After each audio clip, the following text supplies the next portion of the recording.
Saudara Bapak tahu. Kasus ada yang beli biasa. Sebelum kasus sekarang itu ijazah-ijazah awal itu banyak. Saudara bayangkan di tahun 90-an menjelang reformasi itu, kalau generasi saya dan Pak Abbas dan yang lebih senior lagi itu pasti tahu. Waktu itu ada istilah 3 in 1. Ijazah itu saudara beli sekaligus sarjana, master dan doktor. 3 in 1. Ubahnya dulu.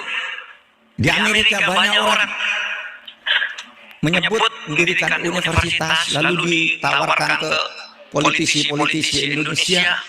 Nih katanya ijazah, kirim surat Indonesia, kirim $200, dikirim ijazahnya, universitasnya enggak ada, dipakai lah itu. Sehingga dulu lalu pernah waktu saya belum masuk ke pemerintahan, saya dulu akademisi, itu menggagas sebuah gerakan apa? Ini ijazah-ijazah yang tidak benar ini diperbaiki supaya dilaporkan sebagai penipuan oleh pemerintah, oleh Dikti.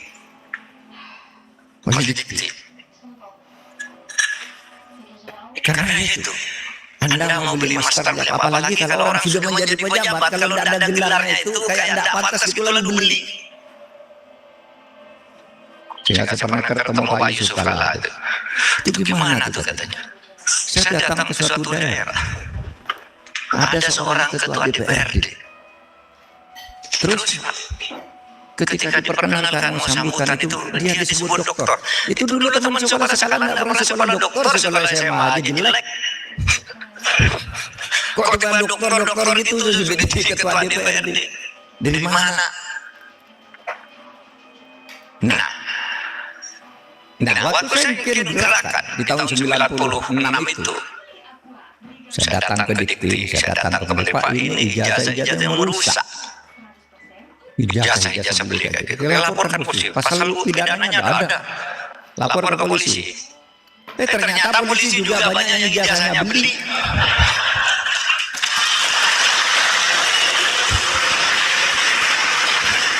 Waktu itu loh.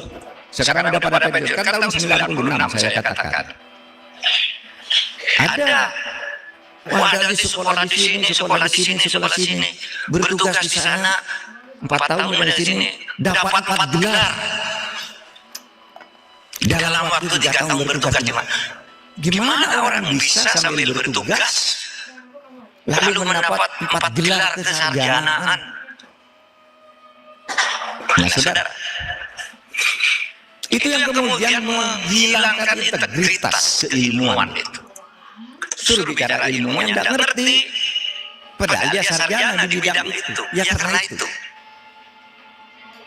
proses pendidikan yang abal-abal itu, ini yang harus diperbaiki, terutama suntikan integritas moral, etika. Bagaimana cara orang itu menggunakan gelar, bagaimana cara memperoleh gelar itu melalui proses-proses yang berkeadaban. Gitu. Nah, saudara sekalian, ya, itu akibat apa? Akibat apa itu semua terjadi? Itu akibat kritiknya Iwan Illich. Iwan Illich itu menulis buku di tahun 71, udah lama. Tapi buku ini menjadi menarik karena menggedor kita. Kata Iwan Illich itu menulis buku judulnya Deschooling Society, membuat masyarakat bebas sekolah. Dia mengatakan gini, tidak usah sekolah-sekolah itu. Sekolah-sekolah itu hanya menciptakan kelas-kelas di dalam masyarakat dan menimbulkan penindasan baru. Ini kata Illich. Kenapa? Sekarang itu di mana-mana orang memiliki pendapat yang diukur ijazahnya bukan ilmunya. Kalau saudara lulus sarjana masuk ke jadi ASN, apa? Golongan 3A. Meskipun saudara bodoh, meskipun saudara ijazahnya beli, asal bisa dibuktikan ini saya ijazahnya, belinya juga saya kok pakai kwitansi gitu. Apa? Oke, kamu sekarang sarjana teknik. Oke, golongan 3A di subunit. Coba ada orang pinter sekali tapi tidak punya ijazah. Nggak bisa.